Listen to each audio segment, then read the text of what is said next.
Urban FM 104.5. Urban FM 104.5. Sur les 104.5 Urban FM, la station urbaine dans le Da Fresh Morning, première émission de l'année 2022. On est avec Pépé qui va nous parler de sport. Pépé qui est déjà avec nous dans le studio. Pépé, bonjour. Bonjour La Fresh. Comment tu vas ce matin? Ça va toujours. Comment tu as passé les fêtes? Tranquille, comme je disais, j'ai passé les fêtes en famille. On a veillé même jusqu'à peut-être à 4 heures du matin. On a mangé, on a rigolé, on a dansé un peu, mais vraiment en famille, jusqu'au matin, quoi. Enfin, jusqu'à 4 heures. Il y a les gens qui ont passé les fêtes seuls. Tu as pensé à eux? Mais je pensais à eux. Ça fait bizarre de dire que je pense à eux. Tu vas penser. On a toujours une petite pensée lorsqu'on fait la prière de minuit, de dire que cette année soit une bonne année pour tout le monde, même si on sait que c'est impossible.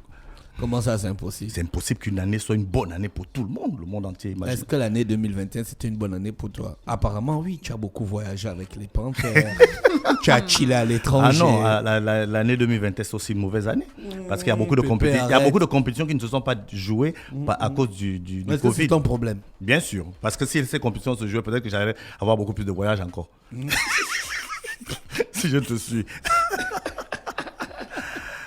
Donc ce matin, on a Togo Castagne. Voilà, Eric Togo Castagne, qui est, on va dire, le numéro 1 en termes d'arbitre au Gabon. Mais avant, on a quand même une petite information au niveau de la préparation de l'équipe nationale des Panthères, dont ils ont débuté leur préparation depuis quelques jours déjà. Et il y a eu un premier match de préparation. Et puis, il y a une rumeur qui court que les Égyptiens s'entraînent, se préparent au Gabon, en France, c'est vrai? On n'a pas cette information-là. Ah d'accord, donc c'est une rumeur alors. Sauf s'ils sont... Donc on nous a battus. Oui, donc voilà, le Gabon a été battu en match de préparation, parce que le match amical, normalement, il n'existe plus. Hein. C'était à une époque où on disait match amical, donc sans objectif. Là, les matchs sont clairement, les oppositions sont clairement définies. Le Gabon a joué contre le Burkina Faso parce qu'en match officiel, le Gabon va jouer contre le Ghana. Donc le jeu du Ghana se rapproche au jeu du Burkina. On se prépare à jouer contre le Ghana. On joue donc contre le Burkina Faso. Le Gabon va jouer contre la Mauritanie. On va jouer contre le Maroc. Le jeu du Maroc se rapproche au jeu de la Mauritanie. Donc les matchs de préparation sont vraiment ciblés. Et donc pour son premier match, le Gabon a perdu 3-0. C'est énorme pour certains. Mais pour d'autres, l'objectif est ailleurs. Le match de préparation sert à déceler les failles pour qu'en match officiel... Les Burkinabés, ils jouent la CAN. Oui, ils sont qualifiés pour la CAN. D'accord. Pour eux, l'objectif n'est pas ailleurs, quoi. C'est seulement pour nous, gens, les Panthères, où l'objectif est ailleurs. On peut perdre 3-0, l'objectif est ailleurs. Non, ça veut dire que si l'objectif, c'est de gagner, bien sûr. Mais ce n'est pas le plus important. Tu peux gagner tous tes matchs amicaux, comme l'Espagne à une période qui gagnait tous ses matchs amicaux, qui était numéro 1 en termes de classement FIFA parce qu'ils gagnaient tellement tous leurs matchs amicaux. Mais quand on arrivait en match match officiel, ils ne gagnaient rien. Si c'est ça notre objectif, bon, c'est une manière de voir les choses. Hein. Comme d'autres, comme l'Allemagne à un moment donné, qui ne gagnait pratiquement aucun match amical, mais lorsque ça arrivait au match officiel, c'était autre chose. Peut-être c'est le cas du Gabon. On ne gagne pas les matchs amicaux, mais on va gagner les matchs officiels. Ça peut se passer comme ça. Si on se souvient de la Coupe d'Afrique 2012, les matchs de préparation que le Gabon jouait, c'était pas terrible. Personne n'avait confiance au Gabon. Mais lorsqu'on a vu notre premier match face au Niger, on a compris que le Gabon avait un certain niveau. Donc on souhaite que le staff technique regarde réellement les failles, que le staff technique essaie toutes les combinaisons possibles. Moi, je ne sais pas, quand vous parlez souvent des équipes, vous oubliez l'autre équipe qui joue contre vous en fait. Mais chacun a ses objectifs. Si je me commence à me mettre dans la tête de celui qui est en face de moi, à quel moment je vais me mettre dans ma tête? D'accord. Donc chacun a ses problèmes, chacun a ses objectifs et chacun vise ce qu'il peut. Nos problèmes, c'est quoi? C'est de perdre les matchs amicaux et non, gagner les matchs. L'objectif n'est pas de perdre. Personne ne veut perdre. Non, nos préoccupations, c'est de perdre les matchs amicaux et puis gagner les vrais matchs. Notre objectif, c'est ce que tu es en train de m'expliquer. Ce que je suis en train d'expliquer, c'est que notre objectif, c'est de déceler ce qui peut être une faille pendant le match amical. Mais oui, pendant le match de préparation, c'est ça l'objectif. Okay. C'est un match de préparation, l'objectif, c'est de regarder. Mais je ne sais pas pourquoi il y a certains gars, il y a certaines équipes dans leur match de préparation, leur objectif est non seulement de regarder ce qui ne va pas, mais aussi de gagner. Oui, tout le monde a cet objectif-là. Ah bon? Maintenant, si tu perds, ça ne doit pas être la catastrophe. Non, quand tu vas perdre le 3-0 contre le Burkina Faso, tu vas dire non, je chasse tout le monde. Pépé, comment tu as trouvé les joueurs sur le terrain? Par contre, c'est ça, parmi les failles parmi les failles. Ça veut dire qu'on n'a pas senti une équipe forte, on n'a pas senti une équipe ambitieuse, on n'a pas senti une équipe techniquement à la hauteur. On a le temps. On va sentir ça au vrai match. On peut sentir ça au vrai match. Ça, c'est ta théorie. Non, c'est pas ma théorie. Si, c'est ta théorie, Pépé. Il ne faut pas refuser ta théorie. J'ai soumis cette théorie-là avec des exemples bien précis. Donc, ce sont des choses qui arrivent, ce sont des stratégies qui ont été déjà mises en place, ce sont des choses qui peuvent marcher. On n'a pas dit que ça va marcher à 100%, mais l'objectif des matchs de préparation, c'est de préparer l'équipe au match officiel. D'accord. Voilà. Donc, c'est pas de gagner. Le prochain match, c'est quand, Pépé? Le prochain match, c'est dans 2 jours, face à la Mauritanie. C'est aussi un match de préparation. C'est la poursuite de On la va préparation. encore déceler. Donc, il y aura, tu vas sentir une certaine évolution. Je vais sentir. Non, jusqu'au dernier match, jusqu'au premier match, nous on commence le 10 face aux Comores et là on verra le vrai visage de l'équipe gabonaise où l'objectif sera pur et simplement de gagner. D'accord, ok. Oui, d'autres infos. Mais tu sais pourquoi? Donc nous avons ce matin Eric Otogo Kastan. Tu connais l'état psychologique dans lequel nous sommes face à l'équipe nationale. Oui. Voilà, donc il ne faut pas faire comme si on ne voulait pas que notre équipe gagne. Non, tout le monde veut qu'on gagne. Voilà. Maintenant, je dis qu'il ne faut pas qu'on soit alarmiste parce qu'on a perdu un match de préparation. Mais on doit être alarmiste. Mais non. Il y a les autres qui ne perdent ni les matchs de préparation, ni les matchs officiels. Comme qui? Il y a des équipes comme ça. Toi-même, tu as pris l'exemple de l'Allemagne là tout de suite. Non, je disais que l'Allemagne, à une époque, perdait les matchs amicaux, les matchs de préparation. Non, là, c'était l'Espagne. Non, je dis perdait. Et en match officiel, il gagnait tout. L'Espagne, c'était le contraire. Les gens écrivent sur toi sur les réseaux sociaux. Non, il faut bien suivre depuis le début. Je disais que l'Espagne gagnait tous ses matchs au début et perdait les matchs officiels. L'Allemagne perdait tous ses matchs au début et gagnait les matchs officiels. Donc, il y a l'état d'esprit dans lequel le staff technique met l'équipe pour pouvoir attaquer. Donc là, le staff technique a mis l'équipe dans un domaine où on va gagner les vrais matchs. C'est ça l'objectif pour tout le monde, c'est de gagner les vrais matchs. Parce que si tu gagnes tous tes matchs amicaux, tous tes matchs de préparation et puis tu vas perdre tous les matchs officiels, ça t'est servi. Donc l'attitude des footballeurs sur le terrain, c'était juste de déceler les failles. C'était pas. Mais pour déceler les failles, il faut jouer à son réel niveau. Si tu joues à ton réel niveau, tu gagnes si tu es bon. Si tu dis bien, ça dépend de l'adversaire. Si l'adversaire est beaucoup plus bon que toi. Et si tes failles ont permis à l'adversaire d'être beaucoup. Le football, ce n'est pas un jeu individuel où l'état d'esprit d'un seul individu va te faire gagner. C'est la somme. C'est la somme. Dès que Messi est parti, les gars, ils ne gagnent pas. Non, ils sont en train de revenir là. Ils reviennent où? Oui, c'est la somme des compétences qui fait l'équipe. Donc, c'est cette harmonie que le coach doit mettre en place pour qu'on gagne, pour que les équipes gagnent.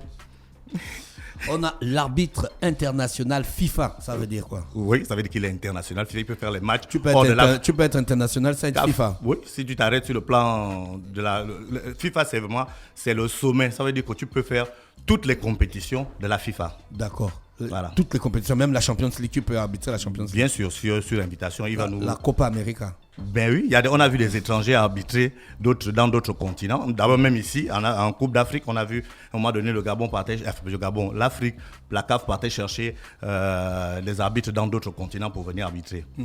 D'accord. Voilà. Monsieur Otogo Castagne, bonjour.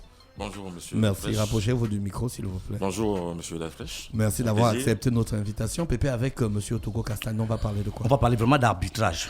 Déjà, pour lui qui vient de mettre un terme à sa carrière, 10 Pourquoi? ans. 10 ans, on va lui poser la question.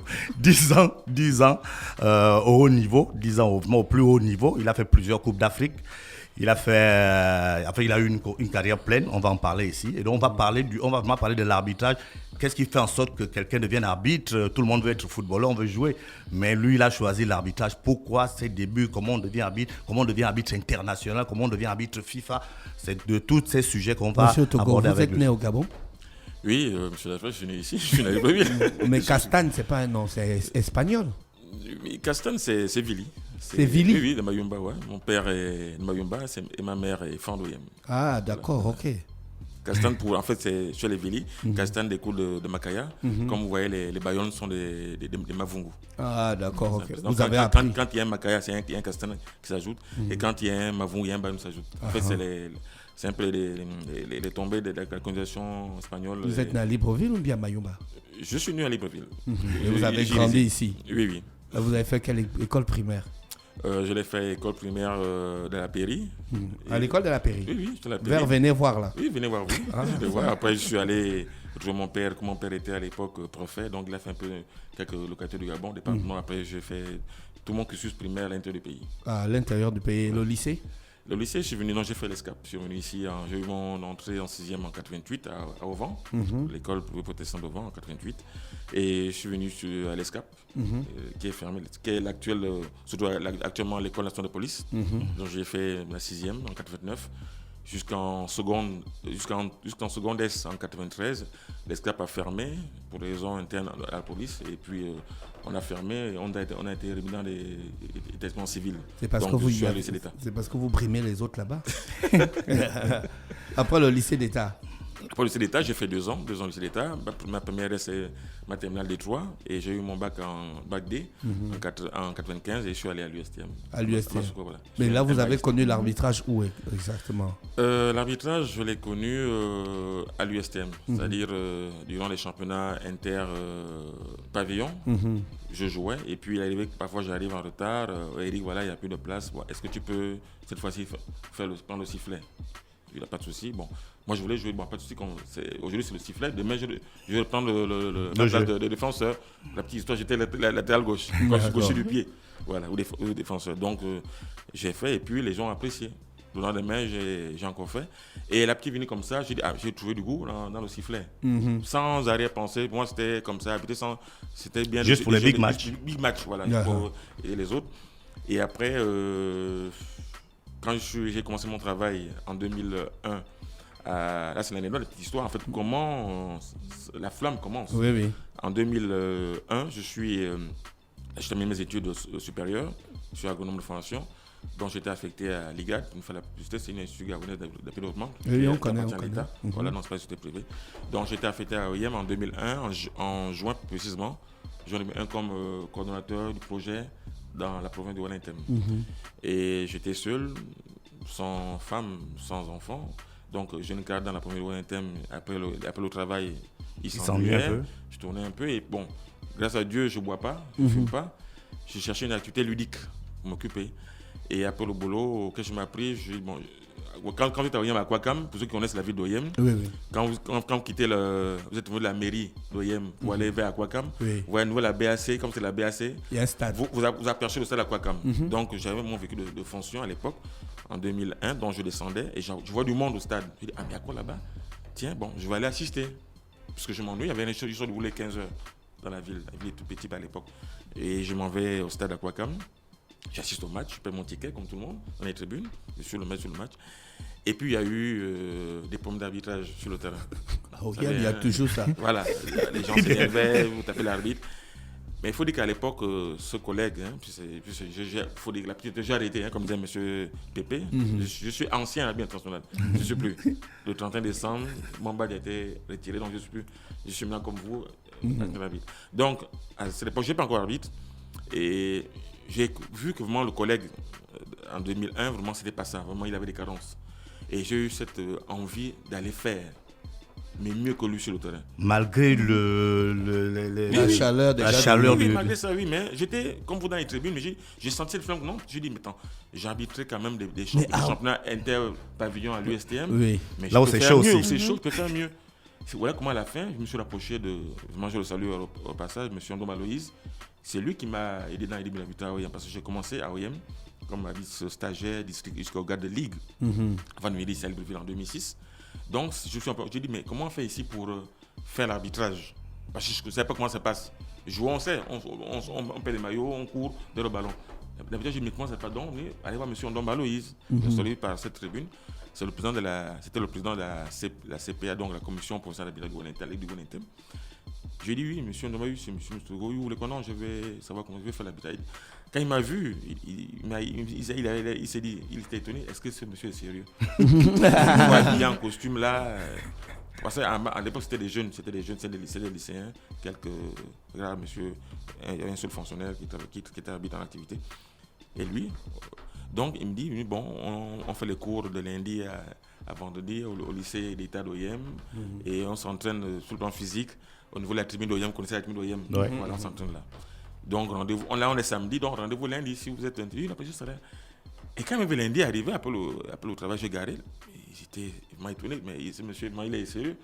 Et j'ai commencé comme ça, monsieur Lafresh. Quel est le rôle d'un arbitre? Le rôle d'un arbitre, c'est de réguler le match. Il se sert des lois du jeu. La loi, on a 17 lois du jeu.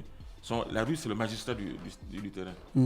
Sinon, ce sera la jungle. Donc, il est là pour cadrer, pour discipliner les joueurs par rapport aux lois du jeu, pour que le jeu soit fluide, soit réglementaire.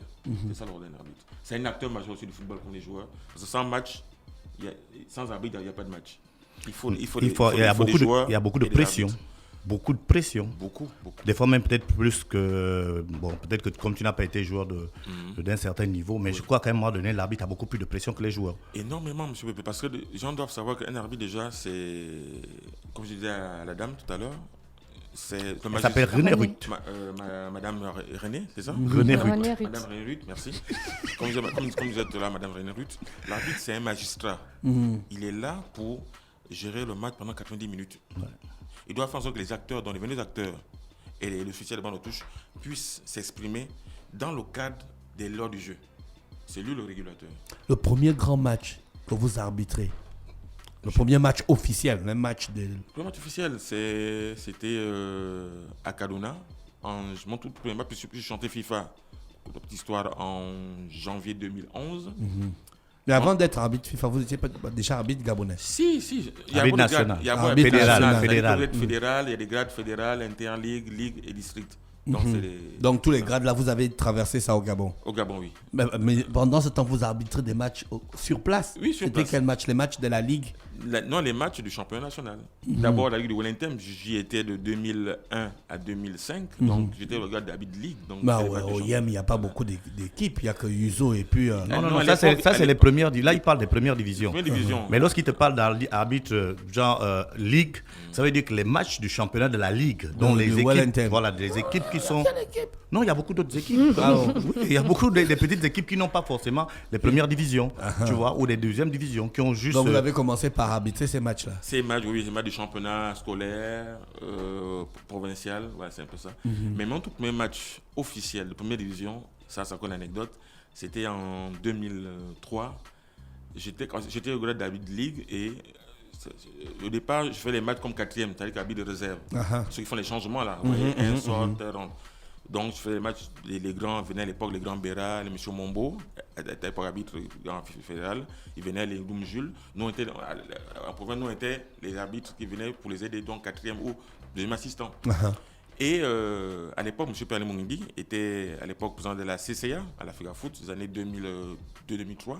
Donc, il m'appelle, Togo, voilà. Il y a le match USB Manga Sport. C'est mon tout premier match. Un gros match. Un gros match. C'est le derby. On est en 2003. Il m'appelle. Voilà. L'arbitre désigné devait venir, M. Ndoum Jules, à l'époque, des FIFA. Oui. Il ne peut plus être là parce qu'il y a un problème d'avion entre Libreville et OIM. Donc, c'est toi le plus capé là-bas. Parce qu'on nous a dit, c'est mon petit, on te lance. C'est toi qui fais le match. Boum, boum. Je lui ai dit, mais est-ce que c'est une blague ou bien c'est... Non, c'est pas grave. Donc, ouais, c'était un choc vraiment. Quel match? USB Manga Sport. En 2003, c'était le haut niveau. Habitam. Et toi, tu es du Wellington. Et je réside à OIM. Mais c'est pas bon, ça. Donc, et je me suis concentré. J'ai fait le match passé. Ils ont fait 0-0. Mais, vous voyez, en fait, ce qui était plus intense, c'est qu'à la fin du match, c'est M. Pépé, le coach de l'USB, de Manga Sport à l'époque, M. Médard Loussa-Dessous, à la tête des TSC de la RDC, à la fin, ils font 0-0. C'est même passé grâce à Dieu. Mon jeune arbitre de Ligue, mais un match comme ça, les gens ont appelé. Non, ça m'est passé. Il me demande, parce qu'à la fin du match, Manga Sport étant un équipement de visiteurs, donc doit rentrer sur Libreville pour Mwanda prendre le train. Donc il me demande comme ça, quand ils s'en vont, référé. Il m'appelle, oui, bon match, félicitations, jeune homme. Mais vous rentrez quand sur Libreville? Je dis non, comment ça? Non, vous rentrez quand?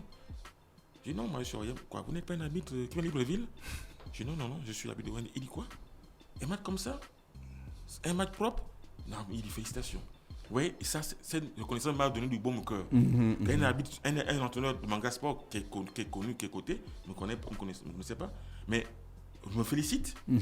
Et pour lui, il pense juste à un ami qui vient de Libreville parce que c'est des grands matchs, forcément. Pour eux, soit il vient de Fort-Gentil ou de Libreville. Pour lui, voir un jeune comme ça, à l'époque, j'avais à peine la vingtaine, 26 ans, comme ça, qui vient qui est de la Ligue du Wellington, qui fait un match comme ça entre un grand club du Wellington, l'USB, et Manga Sport, un match propre, 0-0.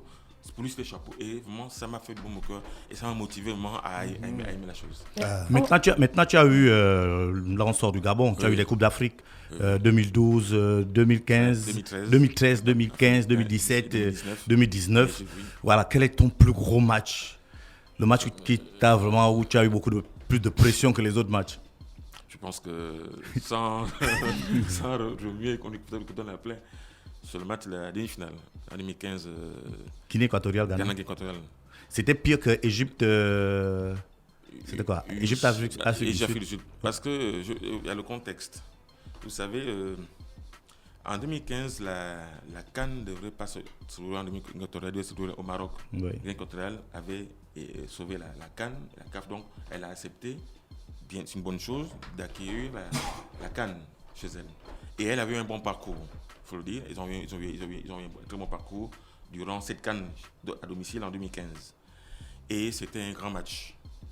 C'était quand on m'a désigné, quand on fait désignation à la CAF pour cette demi-finale-là, moi on me désigne pour ce match, Gabonais, Eric Togo, et à M. Alun Camerounais, on désigne pour le match, l'autre demi-finale, Côte d'Ivoire, RDC. Comme on désigne, vraiment c'était boum boum, parce qu'il y avait la pression. C'était ma première demi-finale. Et de l'équipe locale. Ouais, c'est pas facile, la pression. Il faut dire qu'il y a la pression parce que c'est équipe locale. Au stade, les gens se plaignent, tout le monde est derrière l'équipe. Mais il faut tout faire pour être le plus impartial possible. Et je vais vous dire l'anecdote, ce match-là, à la CAN 2015, tous les habits étaient logés à Bata. Donc, on se déplaçait, on prenait l'avion pour aller à Malabo ou à Bibiyin ou à Mongomo à l'époque. Oui. C'était les différents sites de la CAN. Et donc, mon équipe et moi, on a pris l'avion, nous sommes allés à Bata, à Malabo, le lieu du match. Et dans l'hôtel, j'ai dormi. On est arrivé le matin, j'ai fait une sieste. Ça, c'est un témoignage. Je crois en Dieu Tout-Puissant. Je vous dis, monsieur Flèche, mesdames, il faut vous dire, j'avais pas peur, mais il y avait une pression. C'est quand même un grand match. Et c'est ma première demi-finale. Et la Guinée, quand elle veut aller en finale. Il veut aller en finale. Non, il faut le dire. Il veut aller, c'est normal. Il veut, c'est là, comme nous, on a joué en 2012 ici. Ouais. On voulait aller en demi-finale. Malheureusement, le Mali nous élimine en 2012 au tir au but. Ouais. C'est normal, quand on est chez soi, on veut tout faire pour passer. J'avais la pression. J'ai dit, vraiment, j'espère que Dieu, ça va se bien passer. Et j'ai prié, j'ai dormi. Et dans dormir, j'ai fait un rêve où mon corps était au plafond. Où je nageais dans mon salon où je dormais. Et quand je me réveille, je suis là, tout en sueur. Bon, les chrétiens diront peut-être c'était une révélation, c'était une élévation, mais je dis que ce jour-là, je sais pas. Mais après, je suis allé au match, mais M. Flèche, je dis que c'était, je vous dirais, mon match le plus facile. Facile dans le sens que quand je suis arrivé sur le stade, je vous le dis, vous à moi, je ne voyais personne. Je ne voyais que les joueurs et le ballon. Pour moi, c'est comme si c'était un match amical. En fait, je ne voyais que les 22 acteurs et mes collègues assistants. Mais alors qu'à ce match-là, on voyait les hélicoptères. Oui, hélicoptères, oui. En fait, si l'arbitre est là pour faire respecter les 17 règles, hein, 17 lois du jeu, oui. Les 17 lois du jeu, pourquoi il y a les grands arbitres? Pourquoi il y a les petits arbitres? Pourquoi Colina est devenue une légende? Une légende qui est sur la PlayStation.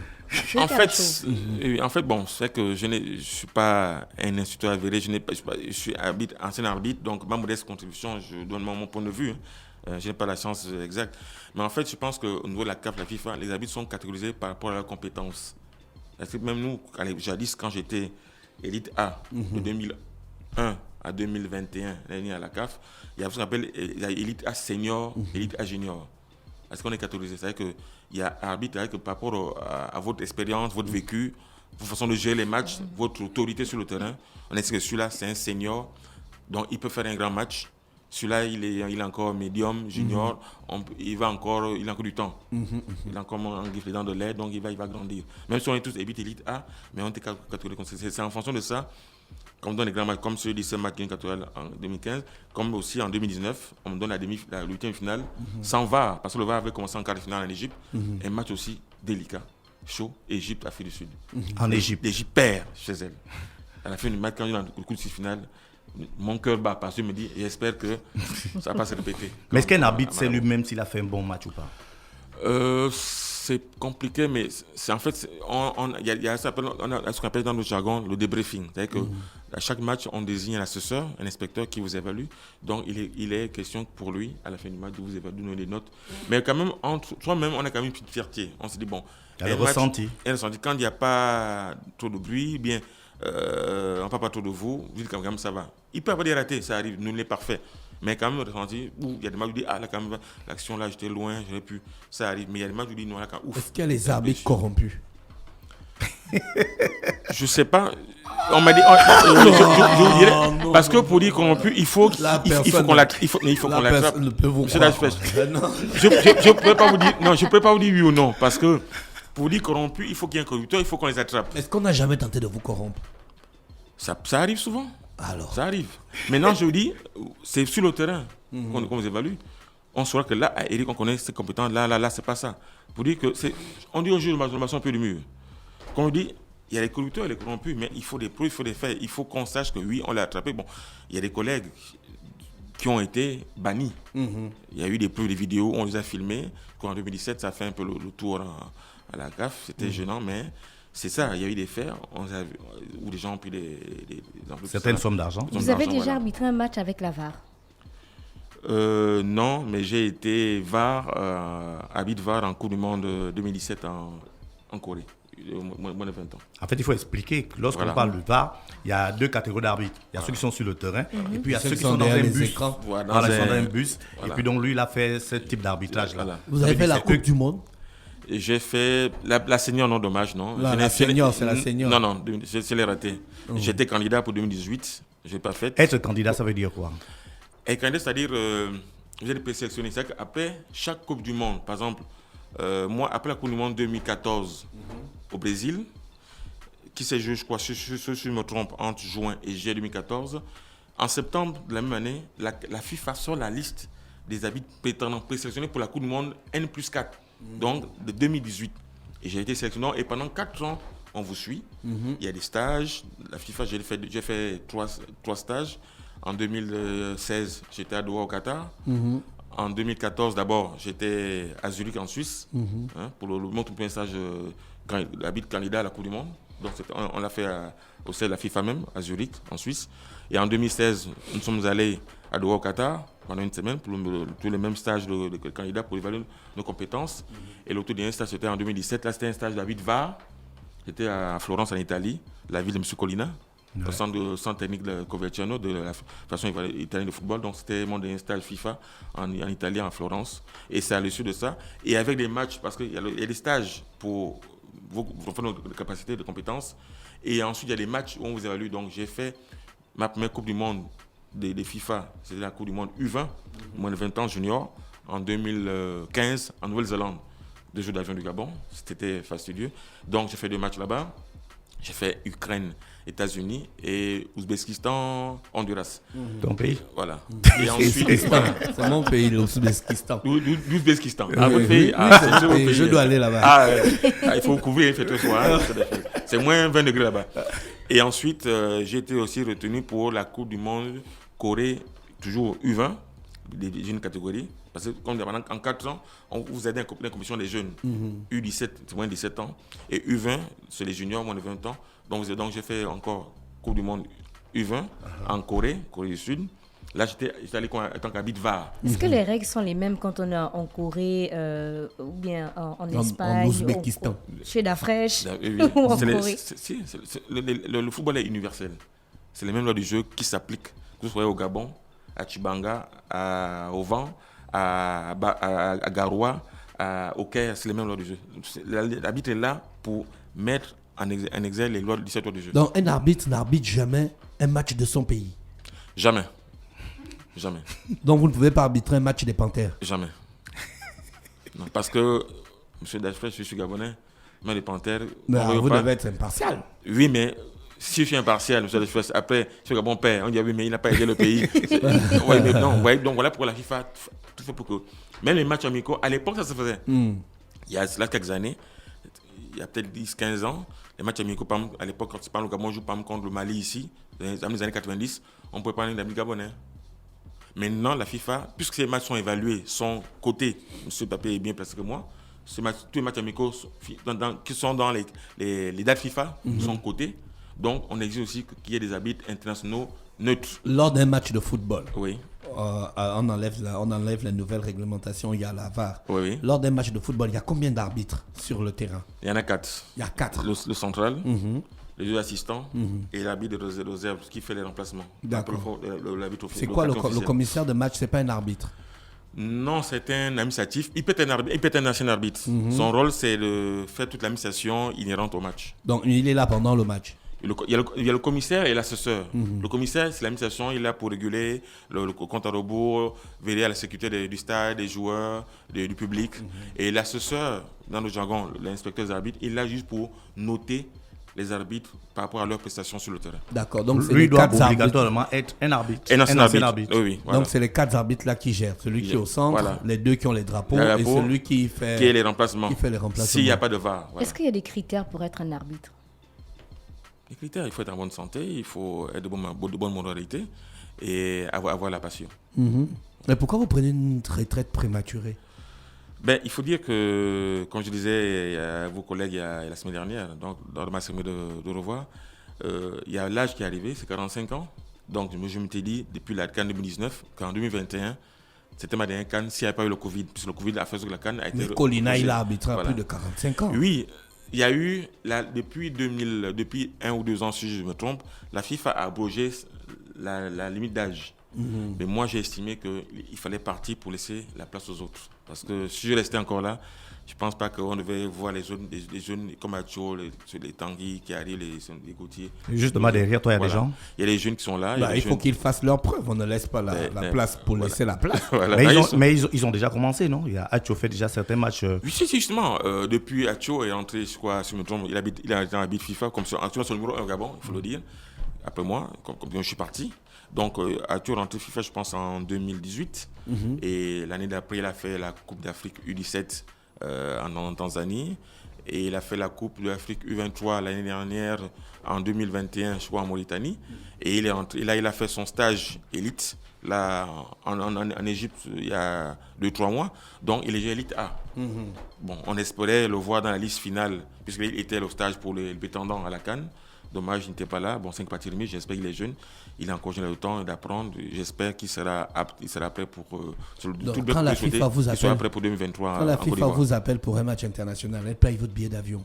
Elle vous loge, elle vous nourrit et elle vous paye un cachet. Oui. En fait, ça dépend des compétitions. Quand on est international, on a 2 compétitions où on officie au niveau des habits africains.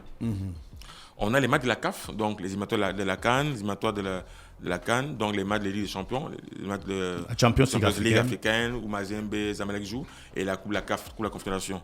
Et aussi les éliminatoires qui se jouent tous les 4 ans, les éliminatoires de la Coupe du Monde. Pour les matchs des compétitions de la CAF, donc les matchs des éliminatoires de la CAN et les matchs des clubs, c'est les pays où le match se joue qui vous reçoivent, donc qui vous envoient les billets d'avion, hébergement, tout ça là. Ça veut dire que si le Gabon reçoit, je dis n'importe quoi, la Côte d'Ivoire dans le cadre des éliminatoires de la Coupe d'Afrique des Nations, c'est le Gabon qui prend en charge les billets d'avion, voilà. Les billets d'avion qui les éloge, qui les met dans les conditions. Mais les indemnités, maintenant, sont payées par la CAF. À l'époque, il y a une année, avant le président Ahmad qui a fait cette modification, avant cette réforme, avant la du président Ahmad, les fédérations payaient tout. C'est-à-dire, en même temps, on vous payait le billet aller-retour en classe économique, le logement, l'hôtel, l'hébergement, et vos indemnités, à l'époque, c'était $750 par arbitre. Le président Ahmad l'a révolu. Après la CAN, je crois, sa première CAN ici, la CAN U17 en 2017, après la CAN, il a fait une réforme. Maintenant, il a dit, la CAF prend en charge, pour éviter les problèmes de corruption en griffe, parce prend en charge, voilà. Parce que donc, il a dit, pour éviter tout ça là, maintenant, ils veulent plus qu'il y ait les contacts physiques, monétaires, que payer les arbitres leurs indemnités par les fédérations. Donc, c'est la CAF qui prend en charge les indemnités. Donc, on est payé par virement bancaire 1-2 semaines après le match. Là, les virements sont de $1.125 par match pour les matchs de la CAF, dont les matchs de la CAN et les matchs de club.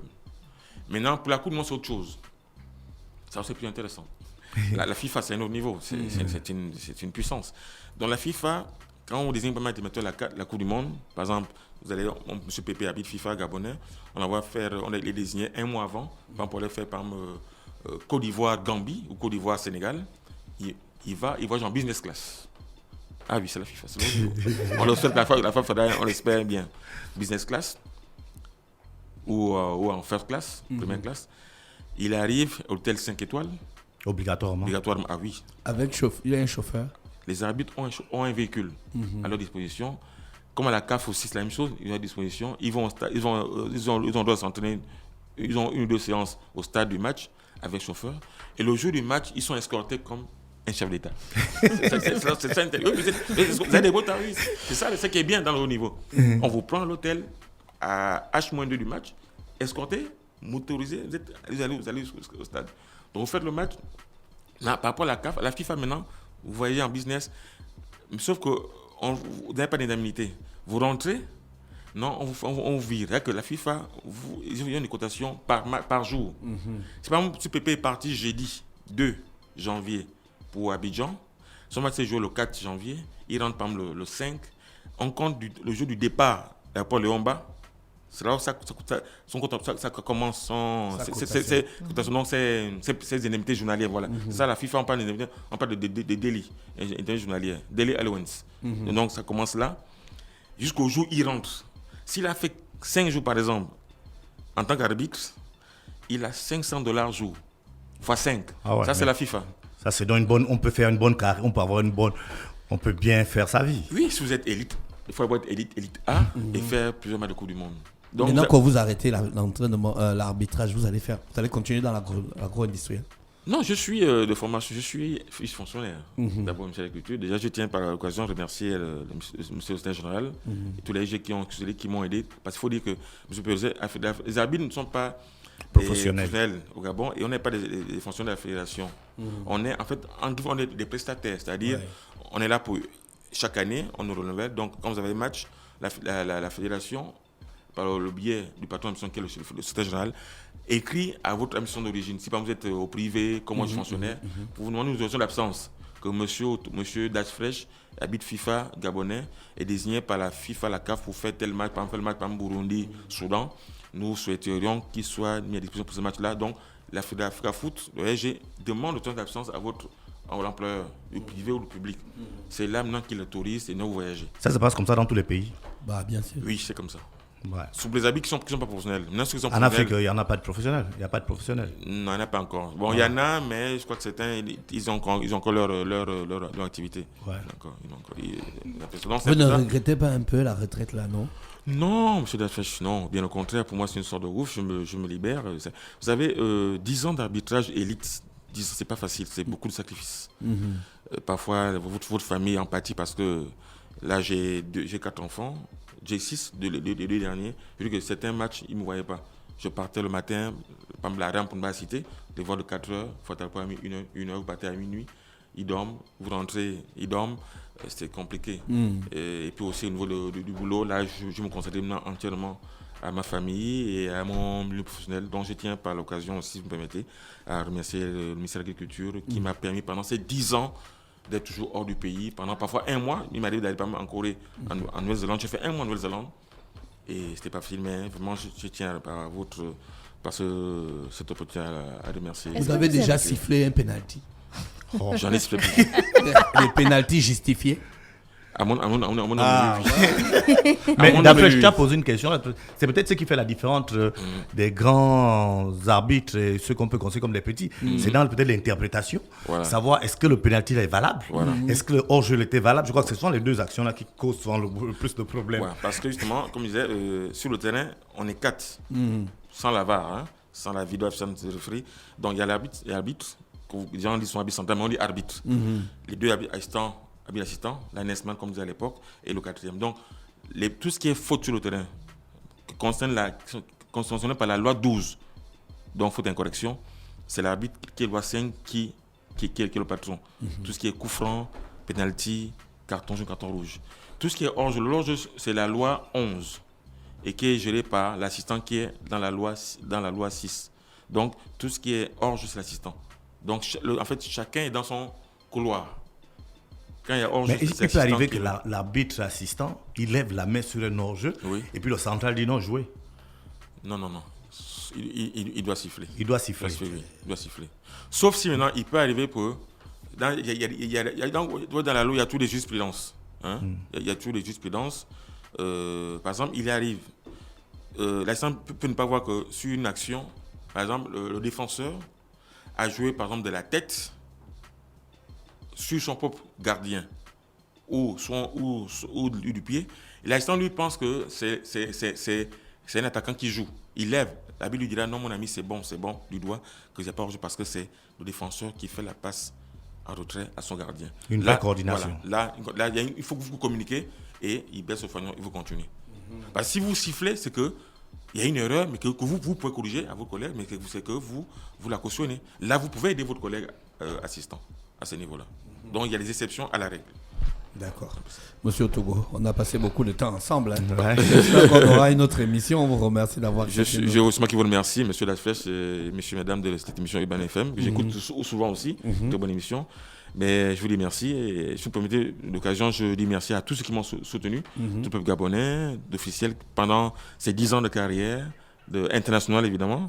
Puis en fait, c'est 19 ans de carrière depuis 2002 à OIM et 10 ans de carrière internationale, 5 ans, 2 Coupes du Monde junior. On a essayé de faire plaisir au peuple gabonais. J'espère que ceux qui arrivent après moi, la génération d'Acho, Tanguy, doivent faire mieux que nous, on espère. On va les soutenir.